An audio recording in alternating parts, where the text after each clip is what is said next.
Guys, what's up? It's Link from Team Synergy, and today I have some commentary for you from Beta Weekend 3. The game isn't great, but we weren't really able to find any games against decent teams, so sorry for that in advance. And just to warn you before we start, the footage does lag a bit as my computer's running a bit slow at the moment. But anyway, enjoy, sit back and relax. During Weekend 3, I used a similar setup as Weekend 2, running a Greatsword main hand, but running an Axe Warhorn second hand, which might sound a bit strange, but we'll take a look at that in just a little bit.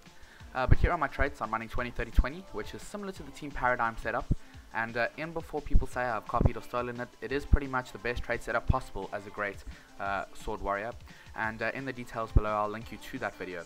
I suggest you use Team Paradigm. It is a great resource, but rather use us because we're a bit better. So let's get into gameplay and commentary. Utility slots, I'm running Bull's Charge at 7, Frenzy at 8, and Ballers at 9, with my elite being Signal of Rage. The Bull's Charge is really strong initiate for that early CC. Then the change on Elite follows Frenzy, and then 100 Blade, which is really strong, does a lot of DPS. Looking at my team start here, we run 1-3-1, 1 out to Quarry, which is a Thief for high damage, and hopefully he wins his one-on-ones and is able to take the point. We obviously run a first base defender to Quarry, and then the 3 to Sanctum for the team fight on the middle point here. Here we spot 4 versus 3, and we think that we might lose the team fight, but we decide to engage anyway. We do have that one Guardian for support, and we take the engagement. We call down a spike onto that Mesmer. We're able to get an early CC and damage him halfway. There I notice I can do a lot of AoE damage with my auto, so I decide to do as much as possible. Dodge out of that warrior's spin, and able to finish off this Mesmer really easily with a CC from my Mesmer.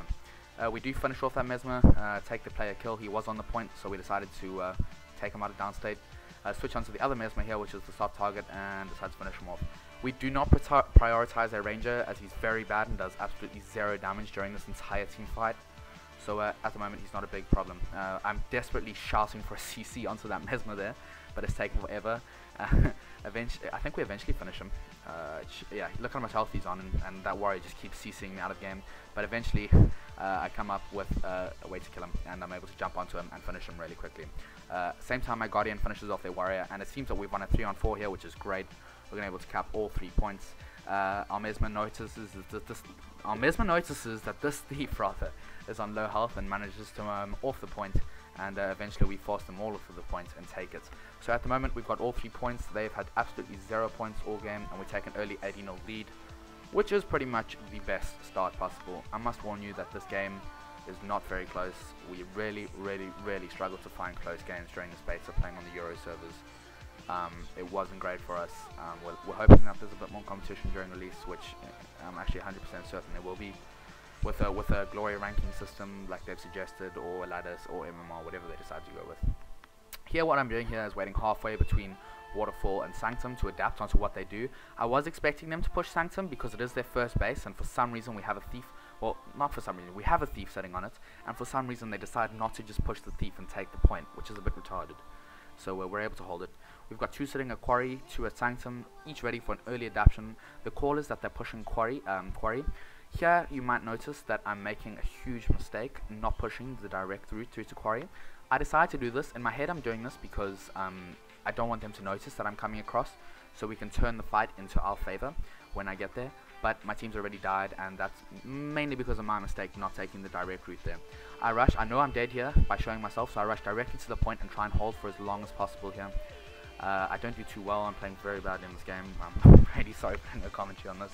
But yeah, I get finished off. I am able to stop the point take for about 5 to 7 seconds, which could be vital in a very close game. So that's a good practice at least.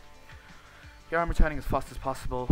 You'll see the Warhorn coming into use here. I use it as fast as possible and get that speed buff. At the moment we have 2 points as opposed to their 1, which is in general a really strong play.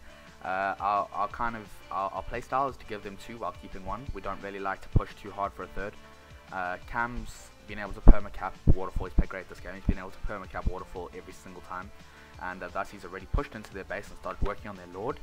Acid comes across here, sends me across towards Sanctum for the team fight, as I'm a bit more important in the team fight. Here I have everything up. I spot this Mesmer on the Sanctum and initiate with my Bulls. I just used Signal of Rage here. I didn't Frenzy, which turns out to be a mistake, but during the current time I didn't think it would be really necessary. So yeah, I wasted a lot of stuff on him, and he's about to finish. I spot him there, and I'm able to switch onto him quite quickly. The lag occurs here, by the way. Sorry for this. This was the ArenaNet servers playing up. So for about 5 seconds, the game just kind of stops. So I'm just jumping around having some fun. Notice he's on low health here. I 3 straight through. Managed to do quite a bit of AoE damage there. That 3 is really strong if timed properly. And the Smith was also really low. So I'm begging for a CC here. I think my team's already wasted their CC. But we've got 2 Guardians on this point now. So it's nearly almost, if not impossible, for them to take the point. In their case, they should be splitting one quarry here. If they notice that we have one at if they notice that we have both our Guardians here, they should be splitting one off for quarry. But yeah, there in that case, you might notice that he got mowed. We timed this perfectly on TeamSpeak. We called a 3-2-1 mower spike, basically allowing us to mow, and then I can initiate with Bull Strike, allowing a 100% certain kill on a soft target. It's almost impossible to. That's why Mo is just so great, even for forcing people off of a point, or taking an easy spike or an easy spike onto a target like that. Here Cam's managed to push through Waterfall and kill their Guild Lord, ensuring us with the win. We have 3 points. I think the final score is still 541. I have to apologize once again. In the future we'll have some closer games as the game releases, but this weekend, as I can say, we only had 2 good games, I think, against some good teams, and that was great. It really helped us figure out our composition. But yeah, unfortunately not a lot of great games this weekend to show you guys. We were going to do a 5 fraps game in which we all 5 of us fraps, and we sent to a caster, but unfortunately it didn't happen, as we didn't get really any close games. So I have to say thanks for watching. Please subscribe if you haven't already in the top left. It was my first commentary. The gameplay wasn't great, there wasn't a lot to talk about, but in the future there will be. So please leave some feedback in the comments below and subscribe in the top left. So from myself, Link, cheers, and expect some more comment prior to release.